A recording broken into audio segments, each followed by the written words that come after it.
Hi, I'm Athena. I'm the face behind Get Noticed Resumes.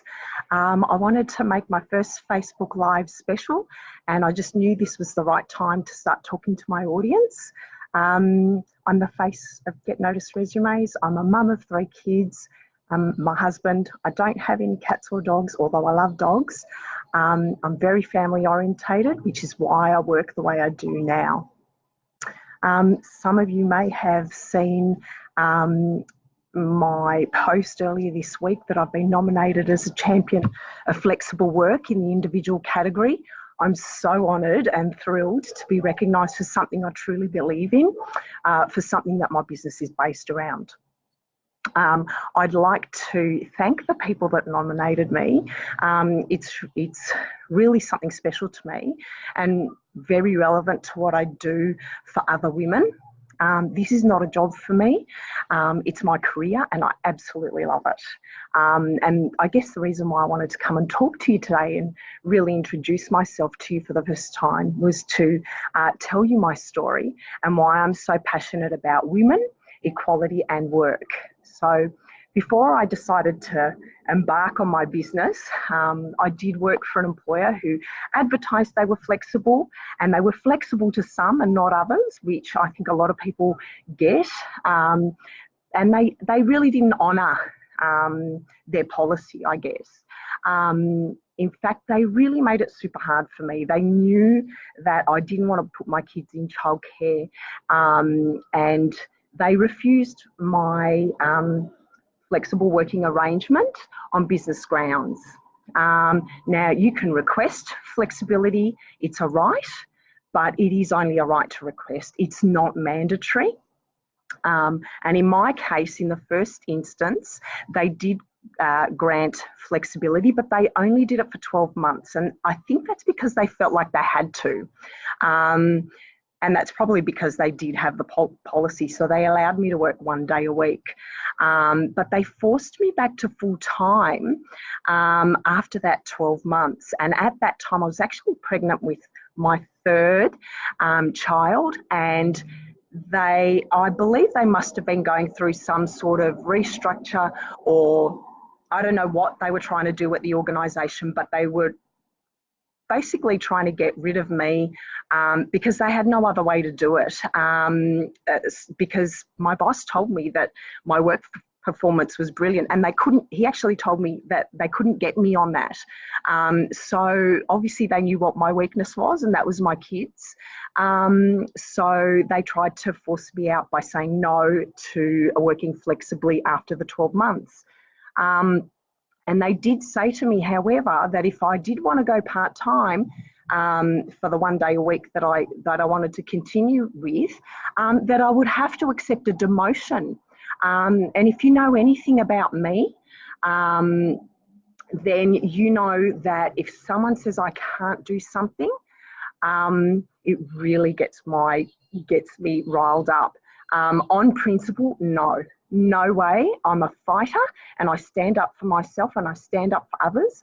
I guess sometimes I'm seen as a bit of a troublemaker, but I thought that was so wrong to ask me to step down after working so hard to get up to where I was. And I would not accept that. It was wrong. This manager sort of had a bit of a history of letting go of women who requested part-time. And from what I'm aware of, there was at least 3 of us. And yeah, I just felt that it was so wrong. And I guess for me, the principle of the matter is obviously, to me, it was probably discriminatory too. But I guess being pregnant, I didn't have the time for fighting that at the time. But I guess flexibility for me is about disrupting the way business models work. I mean, business nowadays is no longer Monday to Friday, 9 to 5 and working on location. Businesses are global now. It's 24/7, it's daytime, it's nighttime, you can work in your home, at a cafe, you can be holidaying overseas and you can work. You can work in a co-working space now. It's full of technology that can support flexible working arrangements such as working from home. It's really not that hard, okay? It just takes a really good manager to manage it and to make sure that they set really good key performance indicators for people who work in a flexible mode and still get the work done. To this day, I really don't know why I got a no, but you know, having a male manager say no to me, someone who was quite entitled, who I felt didn't do very much, and he couldn't manage that arrangement. I don't know if it was because he wasn't equipped to, maybe it was just too hard work for him, but I felt it was unfair. You know, I was an employee of 10 years. I worked hard. I made significant improvements to my workplace. I was innovative, you know, and as he said, that there was nothing wrong with my performance, just they obviously wanted to do something else there, and they wanted to spend as little money as possible me leaving. They didn't want to have to pay anything out to me. But that's okay. At the time, it was horrible.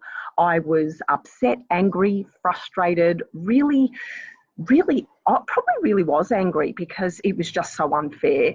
But you know, it's okay. It was a negative experience, but it was a learning experience. Everything, whether it's good or bad, it's a great learning experience, and I'm doing much better things. And to be honest, I was bored there anyway. I think I overstayed my welcome, and it was a good time to go and do what I wanted to do. You know, I get goosebumps. I mean, other than it's a little bit windy, I've actually got goosebumps when I talk about my work. I'm excited by my work and the people that I serve. I really am. And that's why I'm so happy that I got nominated.